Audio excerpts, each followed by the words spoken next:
Quando o diabo ronda. Acabei de fazer 16 anos, quando meu avô adoeceu de uma doença estranha. Enfraqueceu e seu corpo encheu-se de muitas feridas supurantes. Era um espetáculo bastante irritante. Não só como parecia, mas como cheirava. Estava apodrecendo em vida, diziam as pessoas que nos conheciam.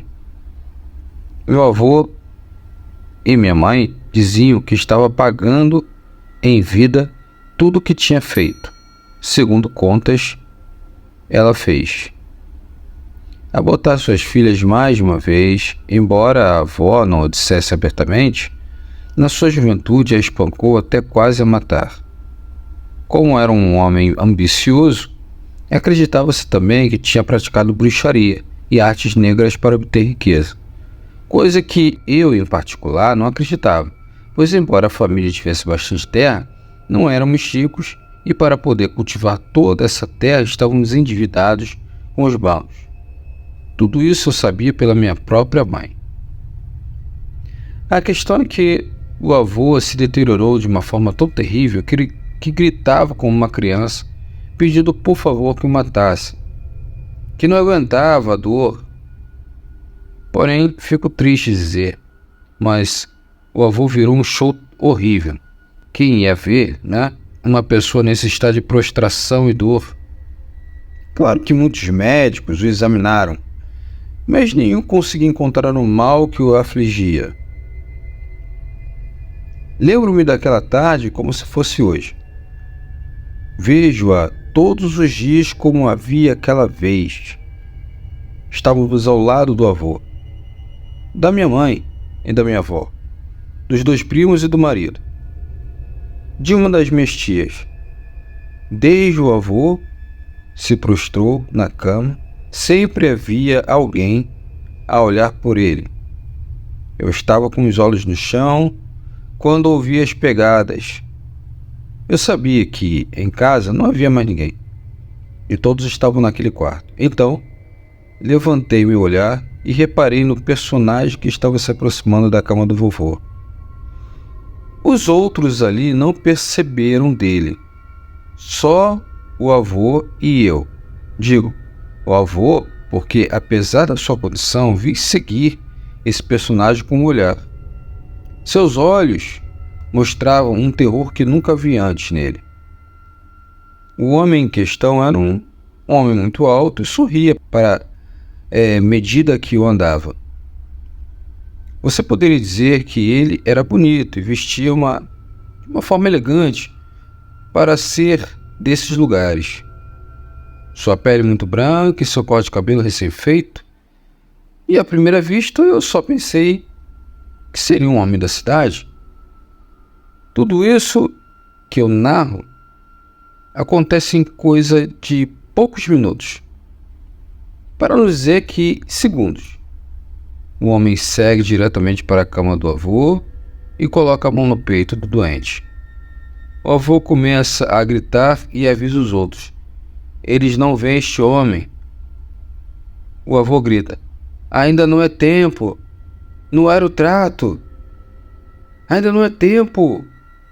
Calma, ainda não é tempo. Não é o trato. Eu não tratei com você assim. Repete isso por 3 vezes e falece. Os outros ali presentes levantam-se sem saber o que fazer. Quando o avô dá o seu último suspiro, aquele homem desaparece diante dos meus olhos, né? Porque só eu via. Torna-se ar. Na família e na região falava-se da morte do avô. Muitos diziam que o próprio capiroto o tinha levado. E eu, pela minha parte, não disse o que vi nesta tarde. Não era algo que eu pudesse dizer assim não mais. Naquela época, os falecidos se velavam em suas próprias casas. Foi assim que no mesmo quarto onde o avô morreu, se adequou uma sala de velação. E nessa primeira noite, o lugar estava cheio de todas as pessoas, familiares, amigos e conhecidos. Muitos por carinho, outros pelo que se dizia de maneira que morreu. E minha mãe, a primeira a entoar uma oração e também o começo dessa noite de horror. Quando ela diz, oremos como primeira frase, o caixão balança de uma forma inexplicável, como se quisesse cair de seus suportes, entendeu?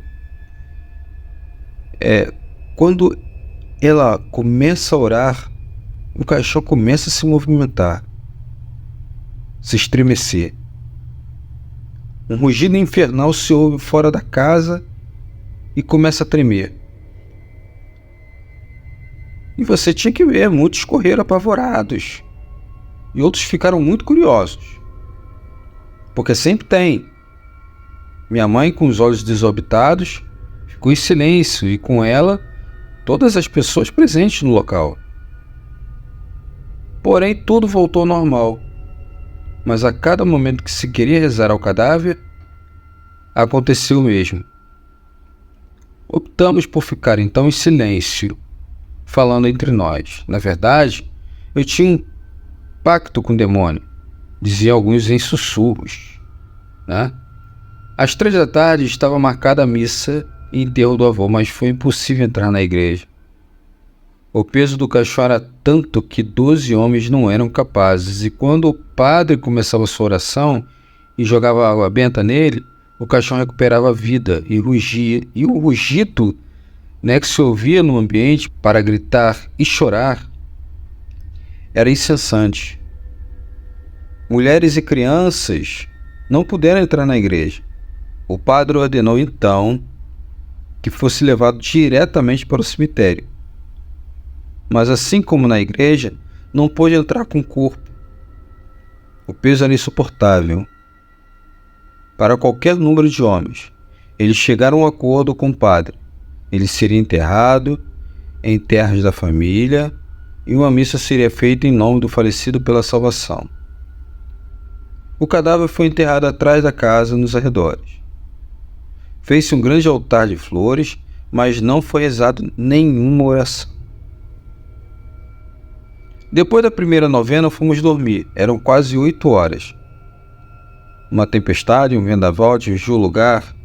Um vento, furacão soprava contra o teto e as paredes podia-se ver como as árvores se bambolavam de uma forma incomum, ameaçando ser arrancadas pela raiz. Efetivamente, no dia seguinte, muitos acordaram arrancados, assustados, né? O som do vento trazia um rugir que mais parecia o som de uma fera e com estes um gemido de dor. Pelo menos eu pensei ouvi-lo. No dia seguinte, o corpo do avô não estava, e não que eu tivesse desenterrado. A tempestade e as chuvas simplesmente tinham levado o corpo. Tornou-se assim mais popular a crença de que o avô levou o diabo e a alma e o corpo. Aconteceram as nonas. Pode-se dizer que a vida seguiu sua normalidade, mas desde aquela última noite da nona, lá no alto do monte, ouve-se esses gemidos patéticos, seguidos de um rugido tão infernal que faz seus ossos arrefecerem. Pactos não é bom. Eles sempre trazem consequências. E todas as noites, só nas mais frias ou de chuvas, quando os moradores ouvem aquilo, trancam-se em suas casas e dizem simplesmente que o diabo está rondando. Moral da história, galera: evitem fazer esse tipo de pacto. Vivam suas vidas. Para quem acredita em Deus, para quem não acredita, simplesmente vivam suas vidas. Porque quando se há pacto, não só pelas suas consequências, mas ele pessoalmente veio buscar o troco.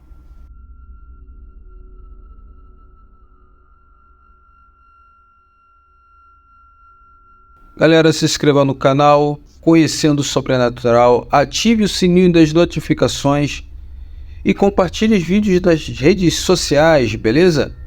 Os links estarão na descrição do vídeo. Também peço, por gentileza, que se inscrevam no canal Projeto Tarantino, que é o meu canal de games.